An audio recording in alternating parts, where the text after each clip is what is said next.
coming to this auspicious event. We will be recording today's session.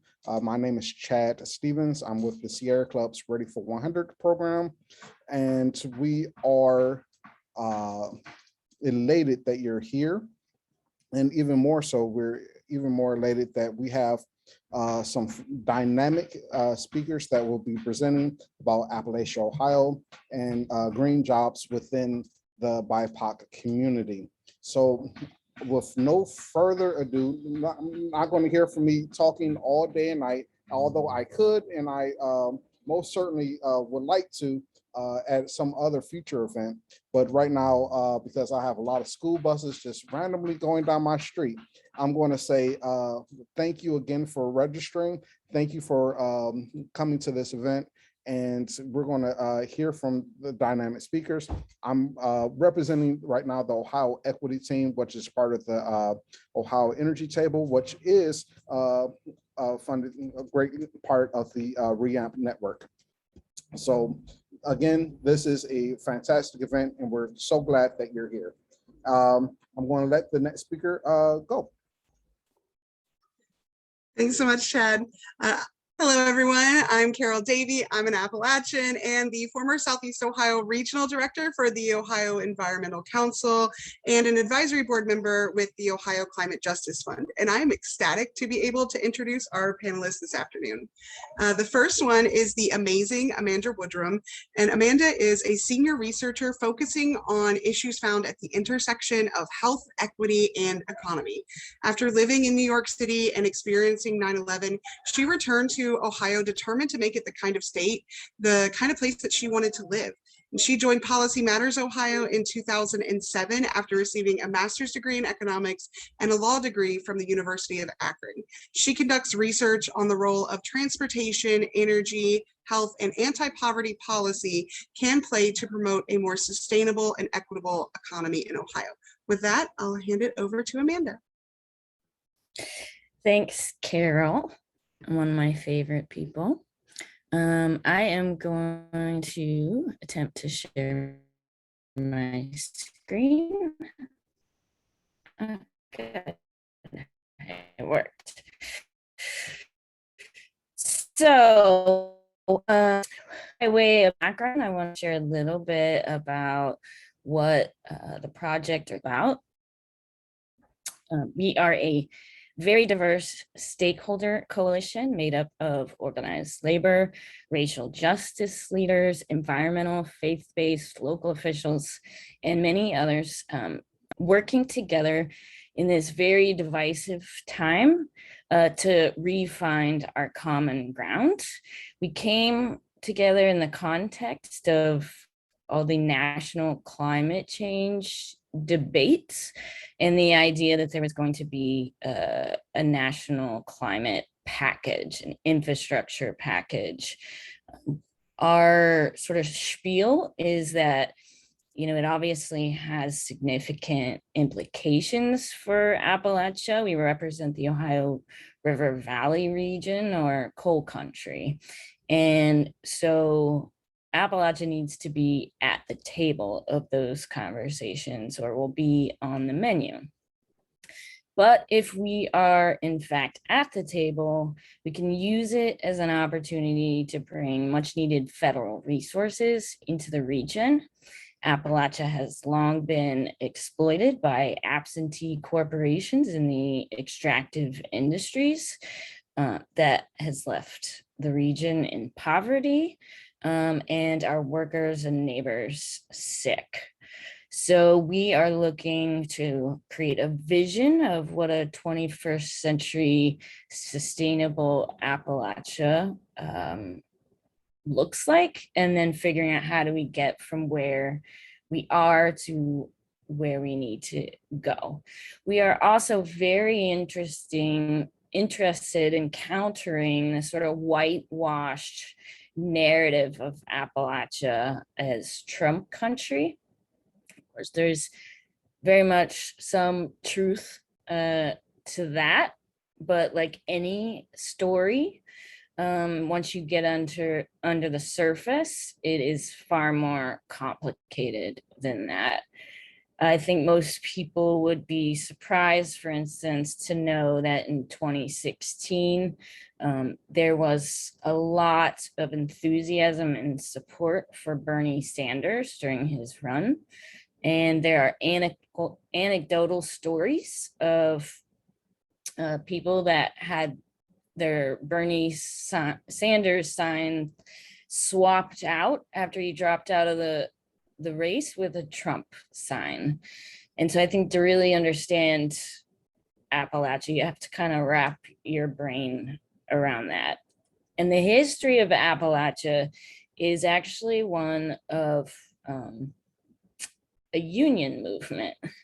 The union movement in this country started in the coal mines. And that is where Black and white miners stood together. They came above racial conflict to battle the real problem of sort of corporate exploitation of the workforce. At the time, the working conditions were heinous, the wages pennies.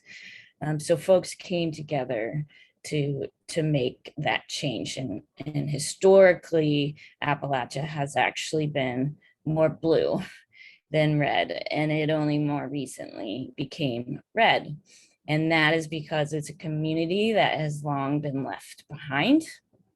If you look at sort of the picture of poverty in this country, you will see that Appalachia ranks in the bottom 10% for many of its communities across the country, for high poverty rates, high unemployment, and low incomes. This is despite many promises from politicians from both parties over many years. So there's a distrust of government and their solutions.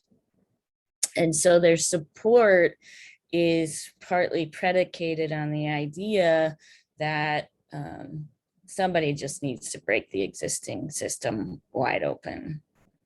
And that somebody may look more like Bernie Sanders, or it might look more like Trump. And what we're calling for is significant federal infrastructure in Appalachia to lay the foundation for a more prosperous economy built on local wealth and not absentee corporations in the extractive industries.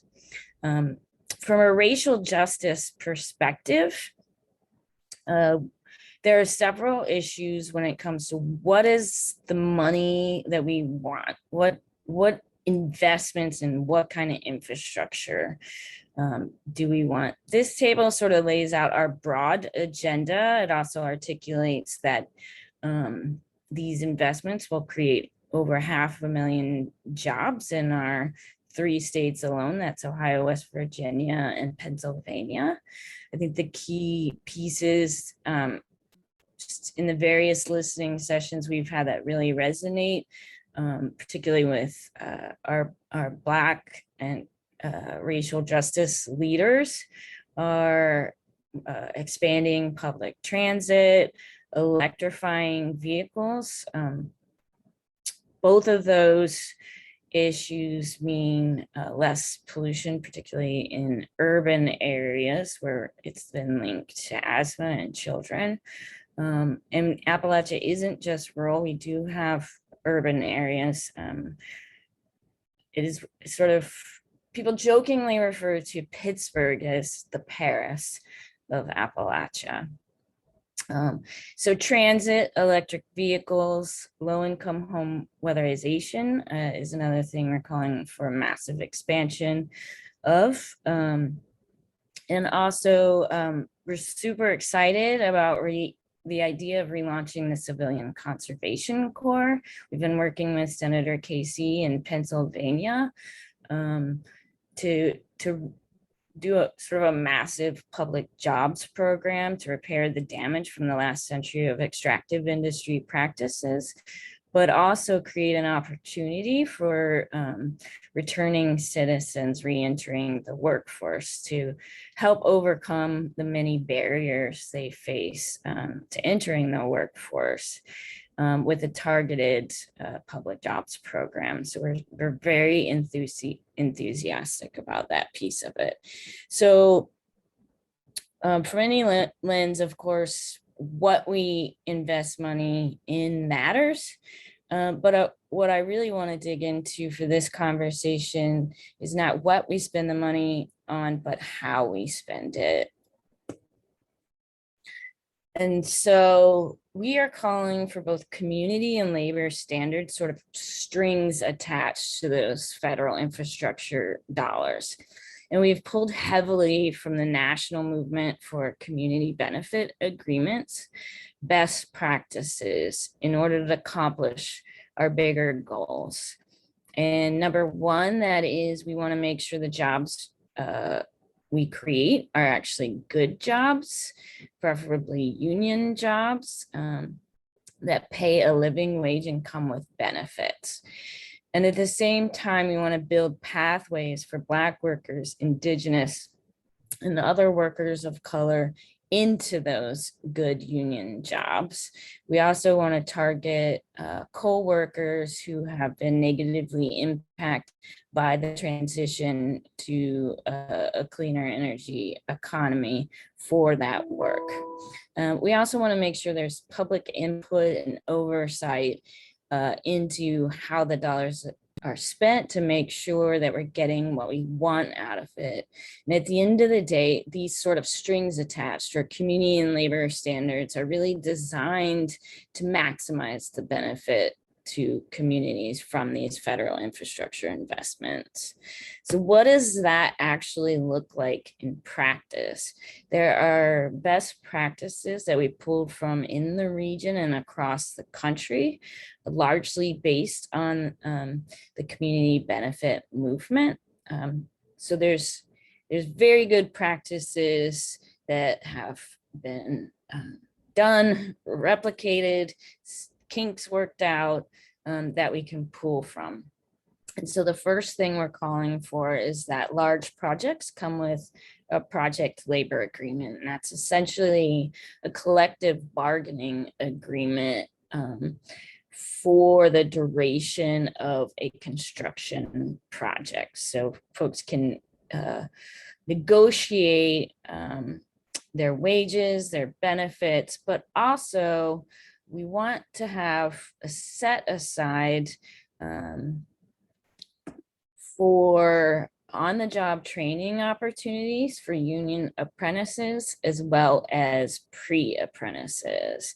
And to make that work, we need a targeted hiring program where a percentage of those work hours employed, percentage of the on-the-job training opportunities for apprentices and pre-apprentices come from areas of concentrated poverty.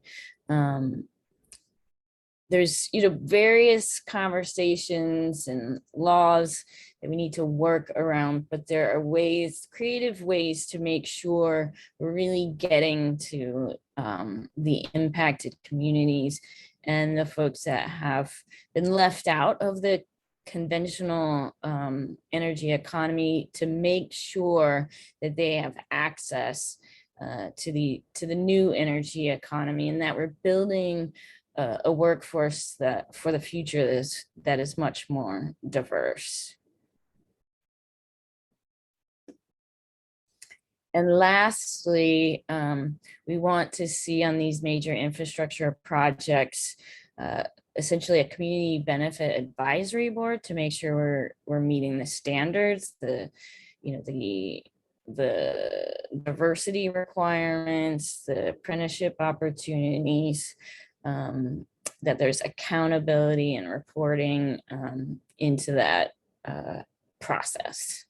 And we also want to set aside 0.5% of all project dollars into a community benefit fund, which would largely go to community labor partnerships and building out that sort of first source referral system where community partners are identifying applicants for job opportunities. These are applicants that contractors would have to consider first before they open up to hiring anybody else. That's the basics of how a first source referral system works. So that's sort of the essence. It's the vision and the very practical ways that we can go about making it actually happen. Tried and true methods already in place. And so just sort of to understand that where we're at, where, as you probably know, there's a lot of congressional debate happening right now. There's a bipartisan infrastructure bill pending that passed the Senate, needs to go to the House. There's budget reconciliation happening. We're talking about once in a lifetime systemic investments that we really haven't seen the likes of since the original New Deal.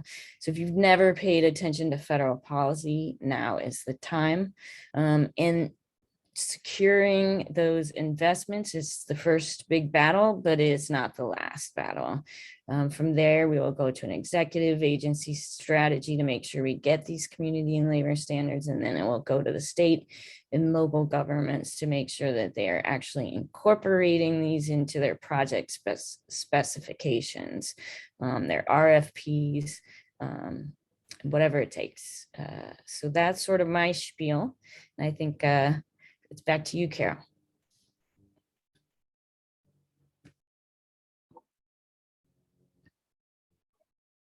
Thanks, Amanda. That was really wonderful, comprehensive. Next up for our speaker. I'm back again. Sorry about that. Next up for our speaker panel, we have the absolutely stellar SeMia Bray. SeMia is a strategic business consultant and a thought leader with a passion for cross-sector knowledge exchange and facilitating real conversations that engage leaders in innovative thinking. For nearly 30 years, she has provided consulting services in the private, manufacturing, and nonprofit sectors. And as a veteran of the U.S. Army National Guard, SeMia honorably served our country for over 6 years. Her work, focused on the intersection of equity, democracy, and the environment, allows her to serve on numerous committees, task forces, and coalitions, ranging from the Black Environmental Leaders Association to the Sierra Club Ohio and the Ohio Climate Justice Fund. With that, I will hand it to SeMia.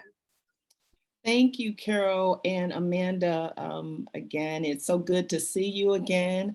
Our paths cross periodically as we do this work, and it's thank you for being a co-laborer in this work.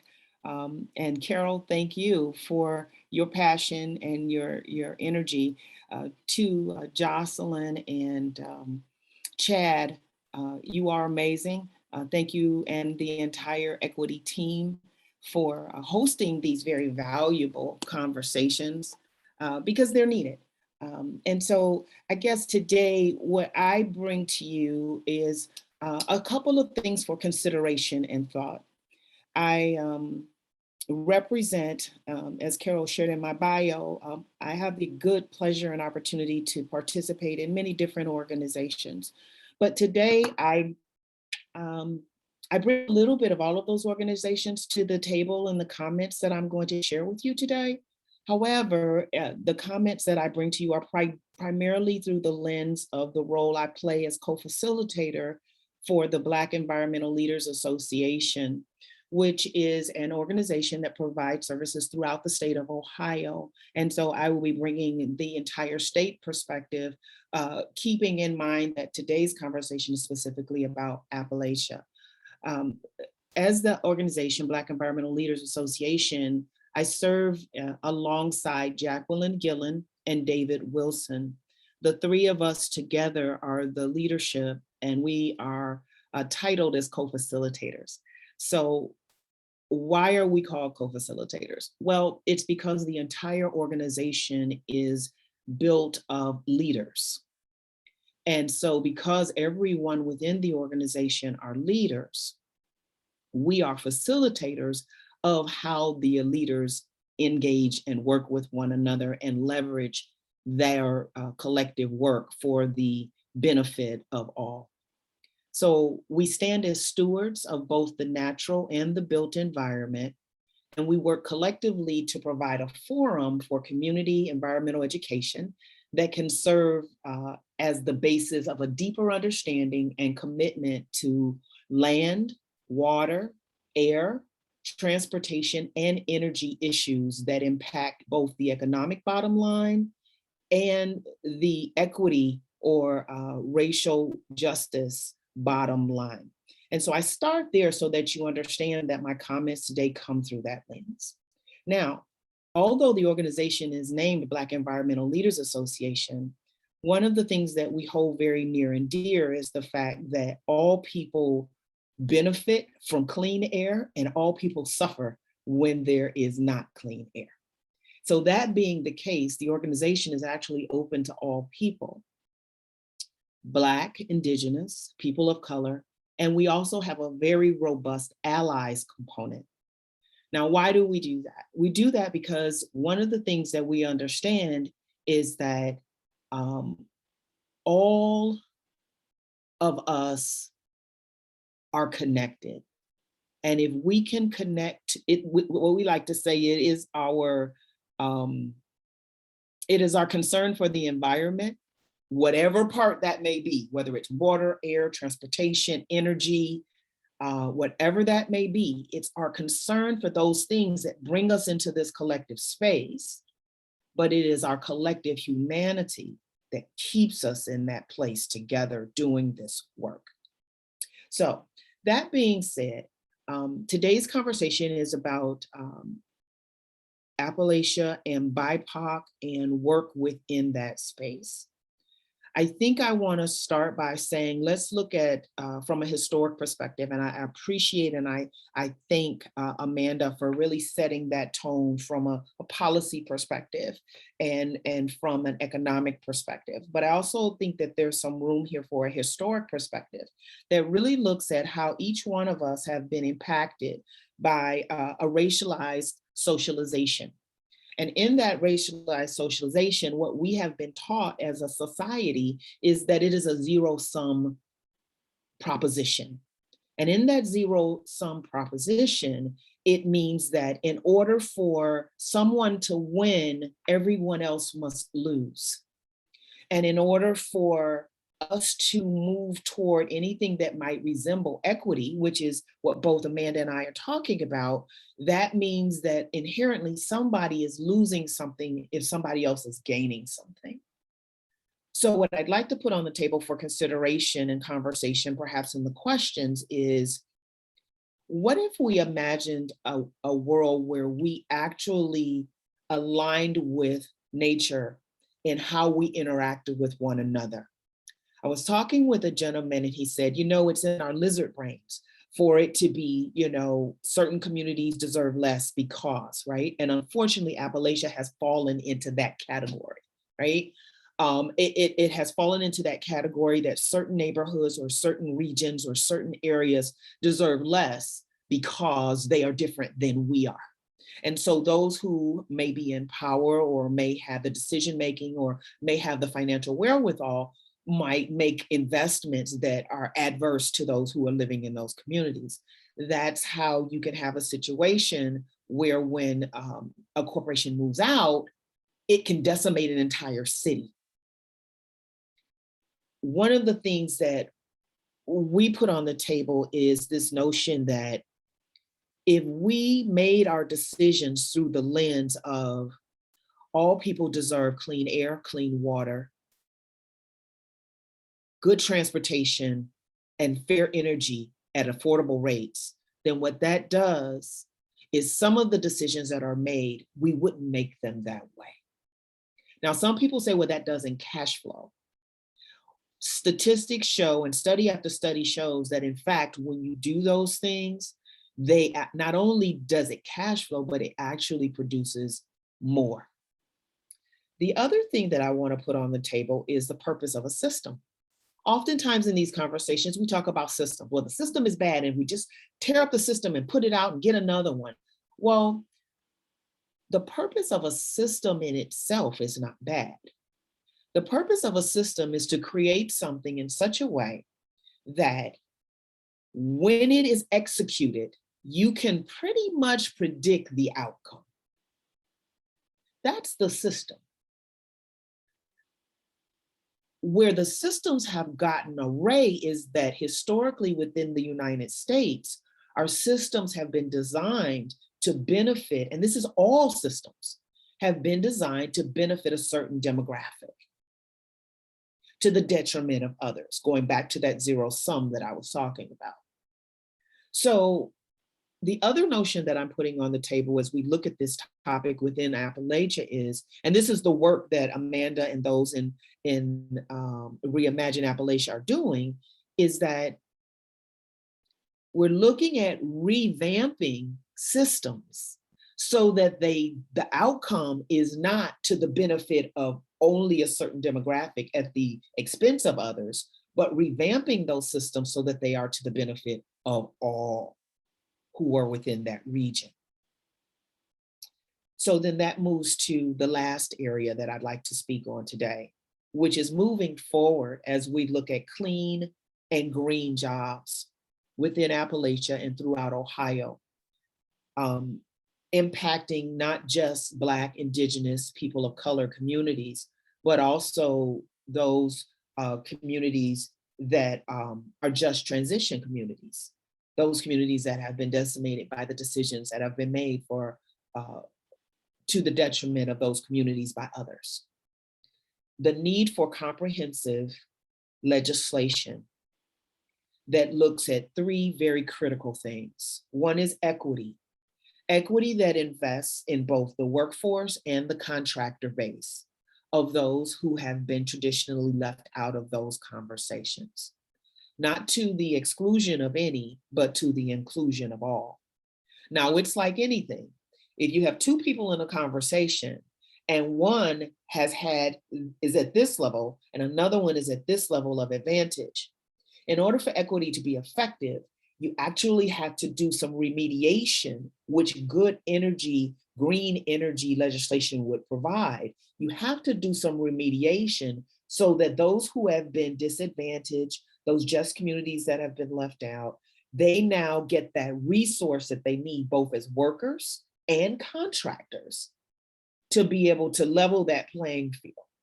And once you get to that place, now you can begin to talk about equitable moving. But as it stands right now, you have some folks that are here, you have some folks that are here. So even though you might put the same resources out there, it's still an inequality that occurs. The second component, if you will, of good, solid, clean, green legislation would be carbon reduction, okay? So as we look at wind, as we look at solar, as we look at EVs, as we look at agriculture, and how do we utilize the methane and the different runoff? How do we utilize that so that it continues to, within that system, again, systems aren't bad in and of themselves because the system is designed to be repetitive so that whatever you put into the system, you can predict what comes out. And so if we build our systems so that we predict good outcomes for all those who are impacted, the system in itself is not bad. We can do that with carbon emission reductions being the ultimate goal. And then the third and last area before I close my comments for today and we open for questions is accountability and transparency. Anything that is done in the dark, even if it's not intended to be so, has the possibility and a heightened probability of not serving all as it should. So when you bring accountability to the table, when you bring transparency to the table, what you get is an understanding of what is it that we're actually working toward. And if all the people who are impacted by that are actually involved in that conversation, So it's not the same old players, right? There's that community input of the people who are directly impacted, and specifically the people within Appalachia. Then the end result will always be better. And so in closing, I guess what I want to say and leave you with is that it is very important as we think about workforce. Amanda, I appreciate you saying this, that there are those stereotypes and there are those socialization mechanisms that would want us to believe that Appalachia is only a certain definition. And what we know is that is just not true. There are people of color in every element and in every, all across Ohio. And there are people who deserve to be respected and for decisions that impact their water, that impact their air, and impact their living conditions to be made with transparency, with equity, and with accountability in mind. Based on what, something that I've really been sitting with is this. The golden rule says, I treat others how I want to be treated. I close my comments by saying this. How about we begin treating others how they would like to be treated? That is the platinum. Because how we would like to be treated continues to reinforce some racialized stereotypes that say you treat certain people certain ways. But when you take the time to treat others, and that's whether it's a business decision, a development decision, an employment decision, an environmental decision, when we treat others how they would like to be treated, our probability of success increases exponentially. So, thank you for this 15 minutes or so to share some thoughts for consideration. It's an honor to share this, the conversation today with Amanda. And Chad, I guess I'm passing it back to you to open the floor for any questions and some discussions. And I welcome that in today's time. Thanks so much, SeMia. I'm actually going to jump in. I think Chad is still working on some of our technical issues there, but thank you both so much to Amanda and SeMia for their great presentations today on a topic that we haven't covered on our environmental justice speaker series yet. We thought this would be something a little bit different that pertains not just to Ohio, but we wanted to have this conversation from an Ohio perspective. And I would encourage anyone who's had some thoughts pop into their head during these presentations to put their questions in the chat. We will try to get to as many of them as we possibly can. I'm going to start with one that's gotten a little bit of traction in the chat when it comes to tax dollars being used. And Amanda, I'm going to start this one off with you. The question is, how do you respond to Appalachian residents who are outraged that their tax dollars will be used to clean up fossil fuels industry's toxic legacy? And isn't cleaning up abandoned wells just another fossil fuel subsidy? And I'll open it up to both of you, but Amanda, we'll start with you. No, I mean, that is a perfectly reasonable question. Part of the problem is that many of these wells are orphaned. You couldn't find that owner if you wanted to. And abandoned mines that have been abandoned and have been sitting for a very, very long time. And then you have brownfields that need remediated. We've got, coal ash slurries that continue to pollute the water, for instance. And it's work that frankly just needs to get done. And I think most people would prefer to see it done and wait around until some company that doesn't probably even exist anymore decides to do the right thing. But I also don't think it means that you couldn't then sue to try to find the proper, who should be accountable and who should pay. But so much has held Appalachia back by the extent of damage that has been left behind by the extractive industries. And we've got to start somewhere, and we can put a lot of people to work in the process. Yeah, to those taxpayers, one of the things that I would say is, I agree with you. Angry is the right emotion to feel about that. However, there are things in this lifetime that no matter how it comes, it's not the right answer, right? So the issue is really, it should have never happened in the first place. However, here we are. So I agree with Amanda, here we are, and we don't know all the owners. We could wait until we found them, but the fact that it was left in the first place gives us an indicator that either they don't have the capacity or the willingness or maybe to repair it or to remediate it. And so in the meantime, do we continue to suffer to that end at someone else's irresponsibility? To me, that becomes a matter of, do we throw away the good for the perfect? It's not a good answer. It's not the best answer. It's not an answer that is meant to make anybody necessarily feel good. It's, however, a real answer is, if those wells are causing health issues, they're causing death, they're causing suffering. If this is the best way at this time that we have to remediate it, and I'm pausing because I don't want to say better, it is a way to get us to a solution faster than not. And I agree with Amanda. In the meantime, so it's not a either or, right? In the meantime, keep trying to identify the parties who are responsible and hold them accountable to that choice that they made. However, stop the suffering as quickly as you can for those who continue to suffer at the bad decision of someone else. That's great. Thank you.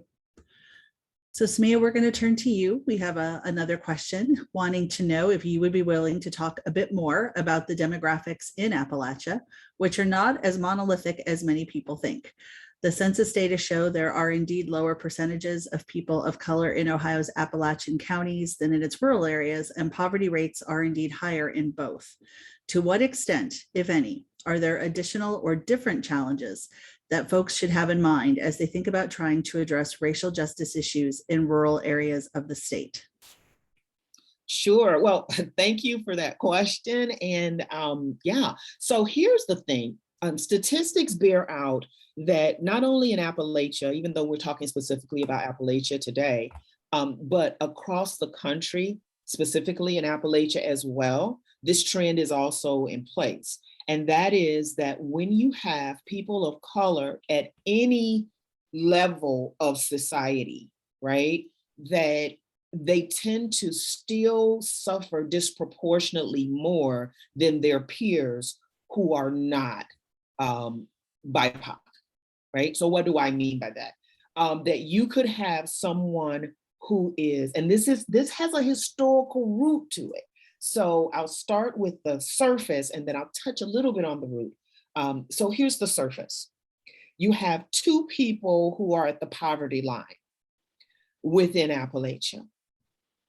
However, those who are, and both are suffering. So let me be clear, the suffering is real for both. Now, the white person who is suffering, because of our racialized system of privilege, they could, in fact, there'll be suffering, but there will be some other things that are in place that can additionally support as they move through that experience. However, when you have people of color, because of our racialized system, and this goes way back, so it's not, if you talk to both will say they're suffering, right? So I'm not negating the suffering. But what I am saying is that there is a larger degree of suffering that would happen for those who are Black, Indigenous, and people of color because of legacy systemic racism and within our systems that continue to be pervasive in this day. And so it's suffering is suffering, right? Hurt is hurt. And I hear sometimes people say, well, I suffer too. I didn't have a silver spoon and my family was poor and we lived here and it wasn't. Yes, that is true. But the statistics still show that even though both are suffering, those who are of BIPOC lived experience still have a even more, even you can't imagine, you're like, well, I'm suffering. I can't imagine somebody could suffer more than me. Unfortunately, it is true. Unfortunately, it is true. Amanda, do you have anything to add? I'll just add, I mean, as far as the solution goes, Appalachia is essentially an area of concentrated poverty, almost the whole thing. And so it's not gonna pick itself up by its, proverbial collective bootstraps.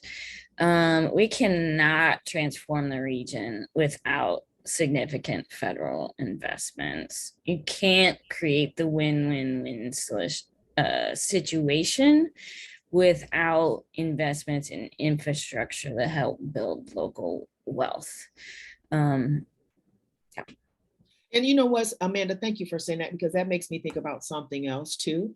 We have this dichotomy within Ohio of we don't want government involvement, but in this situation, you make a very good point. We need it because that is really the only pot, well, unless somebody else knows about a pot that I'm not aware of. So I will put that disclaimer out there, that is designed to be able to step into needs like this and do a significant investment without continuing an extractive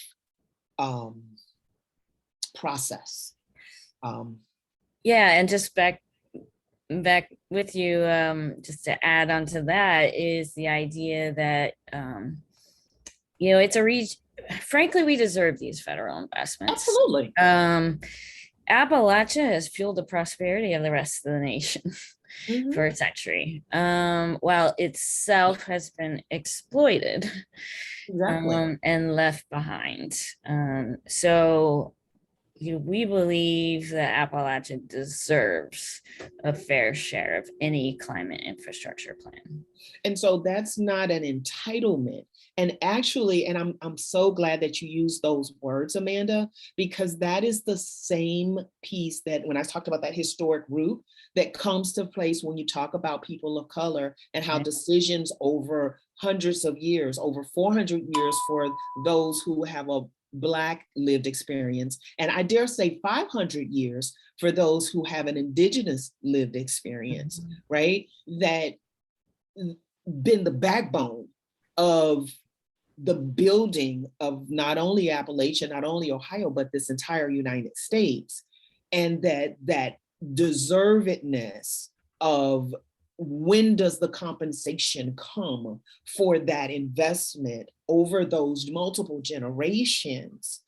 And because of our racialized society, the answer is, well, that was in the past, that's not today. So we should just have amnesty and wipe that thing out. So there becomes a rub, right? Because it's like when we say that, to say it for just a group and not say it for all, that becomes a level of hypocrisy. And so it's important, and that's why as Black Environmental Leaders Association, we say it's important that we look at all people through the lens of humanity. Because when we look at the lens through humanity, then it begins to pull away those racialized lines and say, we as a country, we as a state, as a region, we need to reconcile that across the board. Yeah, I think that is so well said. And I would say we are at a moment of reckoning. Mm-hmm. And that reckoning, we have to look to that big federal package and make sure that And I know some people get some all queasy because they all their life they fought for no federal involvement. I don't want the federal's money, and you need it though. You know, it makes me think of, okay, I'll tell you a personal story here. There was a point in my life when I found myself having to start over, and I actually had to move back in with my mom. And I had 3 small children at the time. I had been a stay-at-home mom for about 5 years at that time in my life. And so I was starting over. I had no income, and I was going through a divorce. And I was talking to a friend, and she said, you should go get public assistance. Now, mind you, I have been a consultant, had owned businesses, MBA, you know, the whole 9 yards. And I said to her, people like me don't go to public assistance. And she said to me, she laughed at me first because she loved me. She laughed at me and she said, what do you mean people like you? You don't have a job and you're living at your mother's house. And I said, it was a eureka moment, right? I said, oh my goodness, you're right. And so for that short period of time, I went and I did participate as a recipient of the public assistance program. And it did not diminish me as a human being. It did not take away from the accomplishments that I had in my life prior to that, the accomplishments I made in those moments, or the accomplishments that I would make in the future. It was simply a moment in time. There was a need. That was a vehicle that could provide that need until it was no longer required. And I think as we think about that notion of, I don't want federal assistance, I don't want federal money, federal don't this, you know, this is a moment where Appalachia is in need. It is suffering at the hands, not of its own doing, at the hands of others. So it's okay that the answer comes perhaps at the hands of someone else, because we know that the people of Appalachia are good people. They're hardworking people. They're dedicated people. They're people who give and give and give. And to your point, Amanda, they absolutely deserve the investment that Reimagine Appalachia is advocating for. And that's, you know, that's why we are 100% in support of the work that you all are doing. And anything that we can do to assist in that regard, we are here to support it. Well, I don't think the endorsement gets any better than that. But I will go back to a question that's in the chat. We've talked about federal government role and responsibility. And while there may be some hesitancy, the fact that this is a once in a lifetime and once in a generation opportunity, the dollars are coming. And so the Appalachian region needs to be sure that it says, Amanda, I think you put it, if they're not at the table, they're on the menu. But the question has come up is, what role do utilities and companies have? So stepping away from the federal government a little bit, to take on issues such as worker supplier diversity, education, and management positions. I know, SeMia, I've been did a little research. It's less than 10% of clean energy jobs are held by BIPOC workers. I mean, how do you account for that? And how do you change it? Are you asking me, or are you asking Amanda, or are you asking us both? I'm asking you both. All right. Amanda, you want to go first? Sure. I mean, I think that's the essence of what we're trying to accomplish with Reimagine Appalachia. And I think, you know, the place you start is if there's public and funds involved, you demand it, you require it. It's a string attached. You know, we have to build a workforce that properly and appropriately reflects the diversity of our communities. We just have to, and the cost of not doing that is far greater. So if there are public dollars involved, any business employer that wants those public dollars, they're gonna have to put these practices into play, and there's gonna be accountability for that. Yeah, I agree. I think the way you do it is to do it. And I know that seems like an oversimplification, and it is. Depends on how many layers of systemic bias are in place. And I know some people go, oh, here she go again, everything's about race. It is, but it isn't. A lot of the choices that are made and the determinants of how those choices are made, they are impacted and influenced, whether consciously or unconsciously, by our biases that we've been socialized to. So what do I mean by that? I'll give you an example. If you have two, I'll say young men for the sake of this example. If you have two young men, one of them is white, one of them is BIPOC, and they are going into work in, say, the solar industry, right? Well, as they enter that place, a couple of things come into play. One is the owner of the company, who are they most comfortable working with? Who do they feel that could get the job and how to do the job the quickest or the best, right? So they go into the networks that they know. The other thing is, for some, if they're in the training process, one young man, they'll say, okay, we have a common language because we have a common lived experience. So they're going to get what I say when I give this analogy, or they're going to get what I say when I give this anecdote, or they're going to get and so they're easier for me to teach this industry to. The other one that we'll say for the sake of this example may be from a BIPOC community. I don't know how to talk to anybody from that community. I don't know what to do with somebody from that community because it's so different. Now, if that, and again, this is just a scenario, if that is my thinking, then how am I going to move when I get ready to train that person? First of all, I'm going to get confused. Okay, how do I put the training together? Because I don't know, I'm not sure what to do.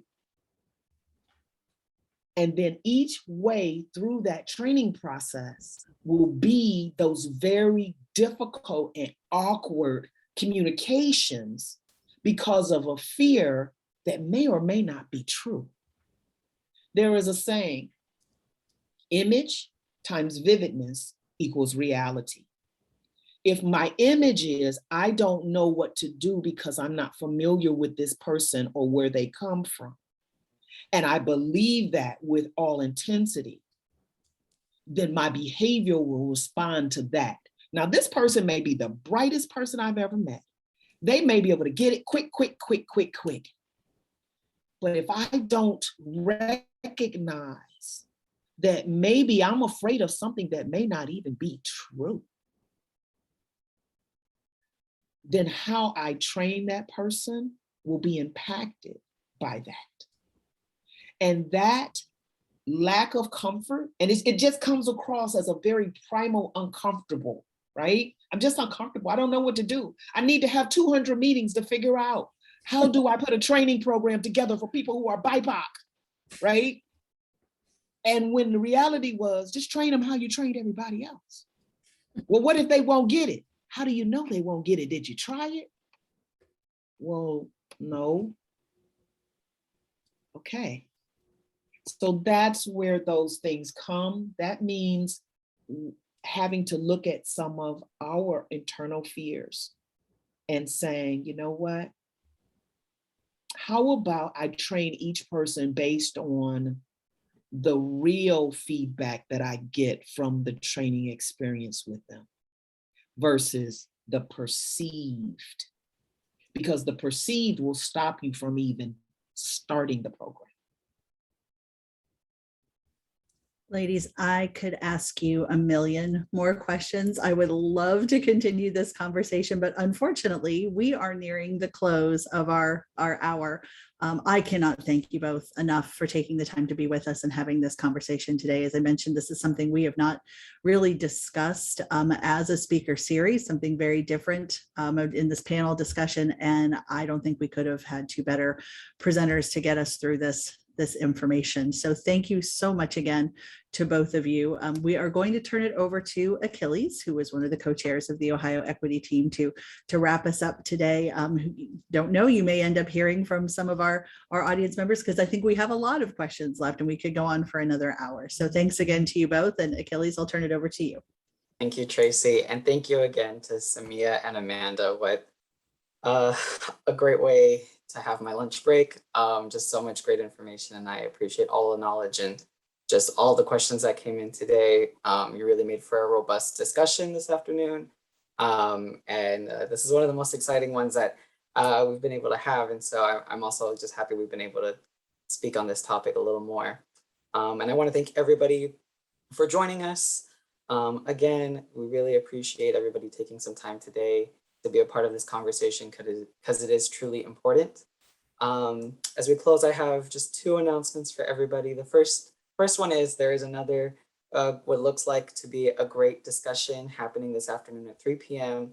That's sponsored by the Sea Air Club, and they would like to invite all of us to participate in their Margarita Santini Anti-Racism Speaker Series that's happening today, and it's featuring Reverend Robert Turner, who is going to be speaking on reparations is environmental justice. I'm going to place that link in the chat now if anybody's interested on spending their afternoon there. Sounds fun. To register. And again, that begins at 3 p.m. this afternoon. Lastly, I want to also invite everybody, just a reminder that this happens every third Thursday of the month. Our next speaker will be on September 16th at 12:30 p.m. And that will be Dr. Peggy Berry, who is a registered nurse with a PhD in nursing research and has volunteered and continues to volunteer as an environmental lobbyist with the League of Women Voters Ohio. She's also a member of Reimagine Appalachia. And she does a lot of other things, and I'm not going to spoil any of it for the 16th, but we are really excited to have Dr. Berry joining us. And she's going to speak a little bit about all the things she's doing. She also volunteers within the intersection of environmental justice and health equity, health and equality, excuse me. So it should be a great conversation, and I'm looking forward to next month as well. You'll be expecting an email from the Ohio Equity team with how to register for that event. So please look out for that. Follow us on social media as well. And I am going to put into our chat something that is very important for us as we continue our speaker series, and that's just a quick Google form for feedback. It should take you literally less than 3 minutes to do, but it's just very vital for us, and we appreciate all of the feedback that you have so that we can continue to improve the speaker series for you all. So thank you again. We will stay on a little bit if you have any questions, but please continue to be safe and have a great weekend, and we look forward to seeing all of you next month. Thank you, SeMia and Amanda, again. Have a great day.